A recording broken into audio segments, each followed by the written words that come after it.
The shotgun blast echoed across the endless Texas scrubland, shattering the morning quiet like a promise broken in two. Victor Hawthorne dropped to his knees in the red dirt, his hands trembling as he clutched the warm barrel, the metallic tang of gunpowder mixing with the salt of his tears. "You think this fixes anything, Pa?" he whispered to the empty air, the words choking out like smoke from the barrel's mouth. But it didn't fix a damn thing. The ranch hands found him there an hour later, staring at the sky as if it might swallow him whole. They dragged him back to the house, muttering about foolish boys and family legacies, while inside, his father paced the creaky oak floors of the Hawthorne Cattle Company office, whiskey glass in hand, his face carved from the same unforgiving granite as the land itself. Victor had always known the Hawthorne name carried weight in Willow Ridge, a speck of a town tucked between the dusty plains of West Texas, where oil rigs nodded like weary sentinels and pickup trucks outnumbered people 2-to-1. The company wasn't just a business. It was the heartbeat of the town, a sprawling operation of cattle drives, feedlots, and a processing plant that employed half the locals. Victor had grown up in its shadow, born the second son to Harlan Hawthorne, a man whose Bible-thumping sermons at the First Baptist Church clashed only with his ruthless boardroom decisions. From the age of 10, Victor had been out there before dawn, mending fences, branding calves, learning the rhythms of the land that his grandfather had claimed from nothing but barbed wire and grit. His older brother, Beckett, was the golden child, tall, broad-shouldered, with Harlan's square jaw and a laugh that filled rooms like a summer storm. Beckett handled the numbers, the deals with Chicago buyers, the handshakes that sealed fortunes. Victor? He was the quiet one, the fixer, the kid who could calm a spooked stallion with a whisper or spot a lame cow in a herd of 500. He loved the work, the way it grounded him in something bigger than the questions that gnawed at him in the dark of his childhood bedroom. Questions about why his heart raced not for the cheerleaders at Willow Ridge High but for the way Tommy Reyes's calloused hands brushed his during football practice, or how he'd steal glances at the ranch hands' sweat-slicked backs under the relentless sun. By 25, those questions had answers, and the answers had names. There was Javier, the summer mechanic from Lubbock, with eyes like polished obsidian and a smile that tasted like stolen beer behind the hay barn. Their nights were feverish, hidden in the truck beds and empty stalls, bodies tangled in a rebellion against the world that said it was wrong. Victor told himself it was just the heat, the isolation, the way Willow Ridge wrapped around you like a noose made of nostalgia. But when Javier left for Austin in the fall, promising to call, and the calls never came, Victor felt the first real crack in his armor, a hollow ache that whispered he was built for more than this dust-choked life. That's when the rumors started. Whispers in the feed store, sidelong glances at the diner where Miss Victor poured coffee black as sin. Harlan heard them first, of course. He always did. One evening, after a long day tallying losses from a drought that had turned the creek beds to bone, he called Victor into the office. The room smelled of leather and old cigars, walls lined with faded photos of Hawthorne men on horseback, their faces stern as judges. "Sit down, son," Harlan said, his voice gravelly from years of shouting orders over stampedes. Victor obeyed, perching on the edge of the worn leather chair, his boots leaving red smudges on the rug. Beckett was there too, leaning against the desk, arms crossed, his expression unreadable. Harlan slid a folder across the desk. Pay stubs, inventory logs, a single grainy photo printed from some fool's phone, showing Victor and Javier in a moment too tender for the light of day. "This what you've been hidin'?" Harlan's eyes bored into him, not with anger, but something colder. Disappointment, like Victor had personally salted the earth. Victor's mouth went dry. "Pa, it's not." "Don't." Harlan cut him off, slamming the folder shut. "You've shamed us. The whole damn town knows. Beckett here's been fieldin' calls all week. Buyers pullin' out, suppliers Logan behind our backs. We built this from nothin', Eli. For you boys. And you go and piss on it like this." Beckett shifted, his jaw tightening. "It's not just the business, Eli. It's us. Family. You know what folks say." Victor looked between them, the air thick as molasses. He'd always idolized Beckett, the brother who'd taught him to ride, who'd covered for him when he'd snuck out as a teen. But now, Beckett's eyes held no warmth, just the echo of their father's creed. Hawthorne men were straight as arrows, tough as the land they tamed. "I didn't ask for this," Victor said, his voice cracking. It's who I am. Harlan's laugh was bitter, devoid of humor. Who you are. You're a hawthorn. That's who you are. And hawthorns don't deviate. He stood, towering over the desk. You're done here. Pack your things. We'll say you took a leave for health reasons. But you don't come back. Not ever. The words landed like that shotgun blast Victor would mimic later, alone in motel rooms across state lines. Fired. From the family business. For being gay. Beckett didn't protest, just nodded once. Like sealing a contract. Victor stumbled out into the night, the screen door banging behind him like a final judgment. He threw what he could into his old Ford pickup, the bedroll, a few shirts, his grandfather's pocket watch, and drove west, the taillights bleeding red into the rearview until Willow Ridge shrank to a pinprick of regret. He ended up in Austin first, crashing on a cousin's couch, taking odd jobs, bartending at a dive where the drag queens called him Cowboy Cutie, and tipped in glitter-dusted dollars. The city pulsed with a freedom he'd only read about in dog-eared paperbacks smuggled from the library. Men holding hands on 6th Street, rainbow flags snapping in the breeze like invitations to breathe. But freedom came with ghosts. Nights blurred into hangovers, hookups that left him emptier than before. He missed the ranch's rhythm, the way the wind carried the low of cattle like a lullaby. More than that, he missed the illusion of belonging. One rainy afternoon, thumbing through want ads in a coffee shop thick with the scent of burnt beans, he spotted it. A gig at a Seattle startup, something about sustainable AG tech. It was a Hail Mary, thousands of miles from Texas dust. But the salary promised a fresh start. He applied on a whim, aced the interview over Zoom with his easy drawl and ranch-home problem-solving. And just like that, Victor Hawthorne was on a Greyhound north, the Rockies unfolding like a map to reinvention. Seattle hit him like a cold slap. Endless gray skies, coffee shops crammed with tech bros in hoodies, the space needle-piercing clouds like a defiant middle finger to the gloom. He rented a shoebox apartment in Capitol Hill, walls thin enough to hear neighbors arguing about crypto crashes, and dove into work at Verdant Farms Innovations. It was a far cry from cattle, hydroponic systems, AI-driven soil sensors, apps that turned dirt into data. But Victor thrived. His Texas grit translated to late nights debugging code. His intuition spotting flaws in prototypes the way he'd once eyed a fence line for weak posts. That's where he met Rowan. Rowan Ellis, 32. Lead engineer with a mop of auburn curls that fell like autumn leaves and freckles dusting his nose like stars on a clear prairie night. He was from Maine originally, soft-spoken, with a dry wit that cut through boardroom bullshit like a knife through fog. They collided over a malfunctioning irrigation drone in the warehouse, Victor cursing in Spanish under his breath while Rowan tinkered with a screwdriver. His sleeves rolled up to reveal tattoos of circuit boards weaving into pine trees. Need a hand, cowboy? Rowan had grinned, wiping grease on his jeans. Victor straightened, heat creeping up his neck. Only if you know how to lasso a glitch. What started as banter bloomed into something real.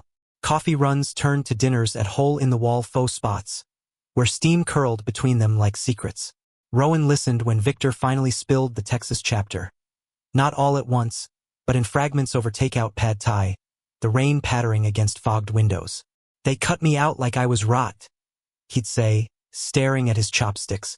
Like loving who I love made me less of a man. Rowan's hand would find his across the table, steady and warm. You're more than their legacy, Eli. You're the one who'll build your own. For the first time, Victor believed it. Rowan was steady ground after years of shifting sands. A partner who laughed at his corny jokes, who pulled him into bed with a tenderness that unraveled the knots Harlan had tied. They moved in together after 6 months. A cozy craftsman bungalow in Fremont with a backyard garden where Victor planted tomatoes that actually thrived in the damp Seattle soil. Life felt scripted by some benevolent director. Promotions at Verdant, weekend hikes up to Rattlesnake Ledge where they'd collapse in each other's arms, breathless and alive. But stories like theirs don't stay tidy. 3 years in, Verdant got bought out by a Silicon Valley giant, and Victor jumped ship to a rival firm, AgriForge, where the stakes were higher and the hours bled into dawn. Rowan stayed put, loyal to his team, but the distance grew. Not miles, but the slow erosion of shared silences turning sharp. Victor came home late to find Rowan scrolling job listings, his face illuminated by the laptop's glow like a confession waiting to happen. You ever think about going back? Rowan asked one night, as they lay tangled in sheets that smelled of lavender detergent. Back where? Victor traced the line of Rowan's collarbone, avoiding the question. Texas, Willow Ridge, facing it. Victor went still. What's to face? They made their choice. Rowan propped on an elbow, his green eyes searching. And yours? Hiding in code and cow sims forever. The words stung. A mirror to the mirror Victor had smashed in Austin years ago. He pulled away, the bed suddenly vast. You don't get it. It's not just a place. It's poison. Rowan sighed, rolling over. Maybe. Or maybe it's unfinished business. The seed took root, watered by late-night emails from an old ranch hand. Updates on Harlan's declining health. Beckett's expansion plans that were bleeding the company dry. Victor ignored them at first, deleting with a click that echoed like a door slam. But curiosity, that old betrayer, crept in. He started reading articles on Hawthorne cattle. Debt mounting, lawsuits from overworked employees, the town forum buzzing with complaints about layoffs. Willow Ridge was fraying at the edges, just like him. Then came the call. It was a Tuesday, gray as always. Victor in a meeting sketching yield projections when his phone buzzed. Unknown number, Texas area code. He stepped out, heart thudding like a heifer in labor. Eli, Beckett's voice, rougher than he remembered, laced with something brittle. It's Beck. Victor gripped the phone, the office hum fading to white noise. What do you want? Pause, heavy as humidity. Pa's dyin'. Cancer. Docs give him months. He wants to see you. The world tilted. Harlan Hawthorne, the unyielding patriarch, felled by cells no fence could contain. Victor's mind flashed to boyhood mornings, Harlan's calloused hand on his shoulder, praising a well-tied lasso knot. Why now? He managed. Beckett cleared his throat. Regrets, I guess. And the business. It's in trouble. Bad. We could use. No. Victor cut him off, the word a blade. You made it clear. I'm not family anymore. Eli, wait. He hung up, the dial tone a dirge. But that night, in the bungalow's kitchen, Rowan found him at the table, staring at a half-empty beer. The Texas photo folder he'd kept buried now splayed open like a wound reopened. You're going, Rowan said softly, not a question. Victor met his gaze, the decision crystallizing in the space between them. Just to see him, then I'm done. Rowan nodded, pulling him close. But in the hug, Victor felt the first fracture, not in the past but here in the now they'd built. As he packed his bag the next morning, Rowan lingered in the doorway, arms crossed like a sentinel unsure of his post. Promise you'll come back whole, Rowan whispered. Victor kissed him, tasting salt and unspoken fears. I always do. The flight to Dallas was a blur of turbulence and regret, the plane dipping like his stomach as memories resurfaced. Javier's laugh echoing in the barn, Harlan's Bible open to Leviticus during Sunday suppers, Beckett's silence louder than any shout. Willow Ridge hadn't changed. Same faded billboards for feed and fuel. Same dusty Main Street where the Hawthorne sign loomed over the feedlot like a crown of thorns. He rented a truck at the airport, the engine rumbling familiar as an old friend's betrayal, and drove the last hour with the windows down, letting the wind scour his doubts. The ranch house stood sentinel at the edge of town, its white clapboard peeling like old skin, the porch sagging under years of unchecked grief. Victor parked, gravel crunching under tires, and stepped out into the heat that wrapped around him like a prodigal snooze. Beckett was waiting on the steps, older now, lines etched around his eyes, his once broad frame softened by desk work and denial. He rose slowly, hands shoved in his jeans pockets. Eli, he said, the name hanging between them like smoke. Victor nodded, throat tight. Beck. They embraced awkwardly, backs slapped harder than necessary, the scent of hay and aftershave bridging a decade's gulf. Inside, the house was a museum of absence. Harlan's boots by the door, caked in mud from a drive he'd never take again. The kitchen clock ticking like a countdown. Harlan lay in the master bedroom, a shadow of himself, skin jaundiced against the quilt his mother had sewn. Tubes snaked from his arms to beeping machines, but his eyes, those piercing Hawthorne eyes, lit when Victor entered. Boy, Harlan rasped, voice a whisper over the oxygen hiss. You came. Victor sank into the chair beside the bed, the wood creaking under him. Had to see if hell froze over. A ghost of a smile cracked Harlan's lips. Close enough. He reached out, hand trembling, and Victor took it. Calluses gone soft, grip weak as a foal's first stand. I was wrong. About you. About everything. The confession hung, raw and unadorned. Victor searched his father's face, seeing not the judge, but the man who'd buried a wife too young, who'd poured his grief into land that gave nothing back. Why'd you do it, Pa? Fire me like that? Harlan's eyes clouded. Fear. Town talk. Thought it'd protect the name. Protect you from worse. A cough racked him, wet and final. But I lost you instead. And now, the company's dyin' with me. Beckett's in over his head. Debt's pillin' like snow in a blizzard. Victor glanced at the window, the feedlots stretching barren under the sun. Fewer cattle, skeletal silos. What happened? Bad deals. Droughts. I pushed too hard. Harlan squeezed his hand. You're the smart one, Eli. Always were. Fix it. For the family. The words twisted like barbed wire. Family. After 10 years of exile, Victor pulled back gently. I'm not here to save it. I'm here for you. Harlan nodded, tears tracking into the pillow. Fair enough. But think on it. That night, Victor slept in his old room. The twin bed too small for the man he'd become. Posters of rodeo stars yellowed on the walls. Dreams tangled. Javier's touch morphing into Rowan's. Harlan's voice thundering scriptures that dissolved into auction bids. He woke to dawn light slanting through lace curtains. The house quiet save for Beckett's footsteps in the hall. Over coffee, black, no sugar, like always, Beckett laid it out. The numbers were grim. Loans defaulting, suppliers suing, the bank circling like vultures. We need a buyer, or a miracle. Victor sipped, the bitterness grounding him. And you think I can pull one? You're in tech now. Lgbtq. You know the future of this shit, drones, a sustainable feed.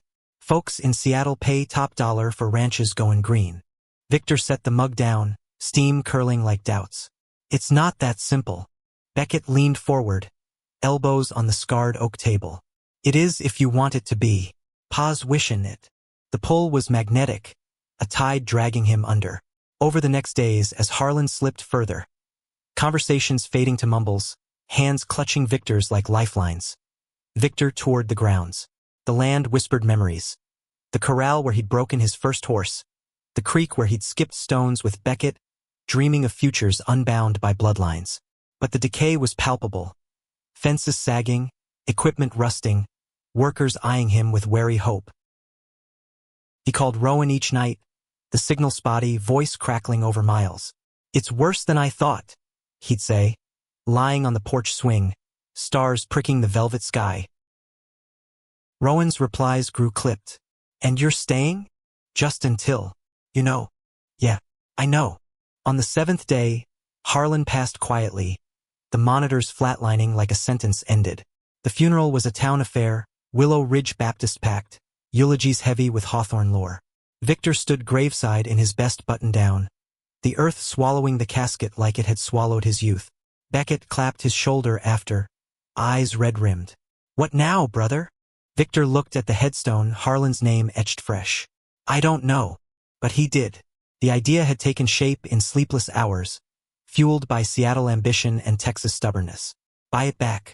Not for Harlan or Beckett, but for the boy who'd been cast out, the one who'd learned to thrive in exile. He flew home, the plane ascending over plains that now seemed small, and threw himself into plans. Calls to investors, projections blending ranch grit with tech innovation. Vertical farms for drought-proof feed. AI hurting to cut labor costs. Eco-certifications to lure urban buyers craving authentic beef. Rowan was waiting at Seattle-Tacoma, arms open, but the hug felt off, tentative, like touching a bruise. Missed you, Victor murmured into his curls. You too. Rowan's smile didn't reach his eyes. That night, over stir-fry in the bungalow, the fracture widened. So this buyback, it's real. Victor nodded, fork midway to mouth. Got preliminary offers. Could close in months. Rowan's gaze sharpened. And what about us? You gonna uproot everything for dust and cows? It's not uprooting. Reclaiming. Reclaiming what? A place that broke you. Rowan's voice rose, rare anger flashing. Or is it Beckett, the family ghost? Victor recoiled. This isn't about them. It's mine. But doubt seeded. Days blurred into negotiations. Lawyers haggling over liens, Beckett faxing deeds with hands that shook from grief and gin. Victor poured everything in. Savings drained, loans co-signed, nights coding apps tailored to Hawthorne's sprawl. Rowan withdrew, buried in work, their bed a no-man's land of turned backs. The betrayal came swift as a Texas twister. It was a Friday, Victor in a video call with financiers, when his phone lit with a text from an unknown number. A photo, time-stamped last week. Rowan, arms around a colleague at a bar, lips brushing necks, hands possessive in ways Victor recognized too well. Followed by another. Them leaving together, Rowan's laugh captured mid-frame. He confronted Rowan that night, the bungalow's fairy lights mocking the wreckage. How long? Rowan deflated, curls disheveled. Months. It just happened. You're gone, Eli. Even when you're here. The words eviscerated. Gone? I'm building something for us. For you, Rowan corrected softly. The ranch. The past. I can't compete with ghosts. They parted with boxes and belongings divvied like war spoils. Victor to a sublet downtown, Rowan keeping the garden. Heartbreak was an old acquaintance, but this one carved deeper, laced with the irony of his rising star. AgriForge promoted him mid-chaos, the buyback gaining traction as word spread. The prodigal son returning as savior. Back in Willow Ridge for the closing, Victor stood in the office that had once banished him, signing papers under fluorescent hum. Beckett watched, humbled. The folder from a decade ago now ash in a ceremony Harlan would have approved. You're savon us, Eli. Not us, Victor said quietly. Me. The ink dried and ownership transferred. Hawthorne Cattle Company reborn under Victor's vision. Solar-powered barns, queer-inclusive hiring policies whispered through town like revolution. Workers returned, debts eased. The land greening under tech-tended rains. But victory tasted bittersweet. On the drive back to Seattle, no to his new life split between coasts. Victor pulled over at the creek, stones skipping under his hand like skipped heartbeats. He thought of Javier's ghost, Rowan's betrayal, Harlan's deathbed grace. Freedom wasn't absence of chains, but forging your own from the links that bound you. Months later, at a Verdon alumni mixer in a Belltown loft, Victor nursed a whiskey, the city lights winking below like conspirators. A man approached, tall, with a sailor's build and eyes the color of Gulf waves. Heard you bought back your family's spread. Ball's a move. Victor smiled, genuine for the first time in weeks. Had to. Loose ends. The man, Declan, from New Orleans, with a drawl that tugged like tide, clinked glasses. To loose ends, and tying new ones. Conversation flowed easy, laced with shared scars. Declan's own coming out in a bayou town where gators were kinder than kin. By night's end, they walked the waterfront, fog rolling in like forgiveness, hands brushing accidental on purpose. It wasn't love at dawn, but a spark, human, flawed, vast as the plains Victor now owned. He drove south the next weekend, not fleeing, but claiming. Overseeing installations, hiring a foreman who was out and proud, painting rainbows on the water tower just to watch the town grumble then grin. Willow Ridge changed slow, like seasons turning. Beckett softened, inviting Victor to barbecues where kids played tag amid solar panels. The company thrived, profits up, scandals down, a feature in Texas Monthly dubbing it the queer cowboy comeback. Victor, 35 now, stood on the porch at sunset, the land stretching golden, no longer a cage but a canvas. Declan visited that summer, their laughter echoing where shotgun blasts once mourned. In the quiet moments, Victor traced the scars, literal and not, and found them beautiful, etchings of a man remade. Redemption wasn't erasure, but reclamation. Loving fiercely, forgiving fiercely, building empires from the ashes of exile. And in the heart of it all, a simple truth: you don't buy back a company. You buy back yourself.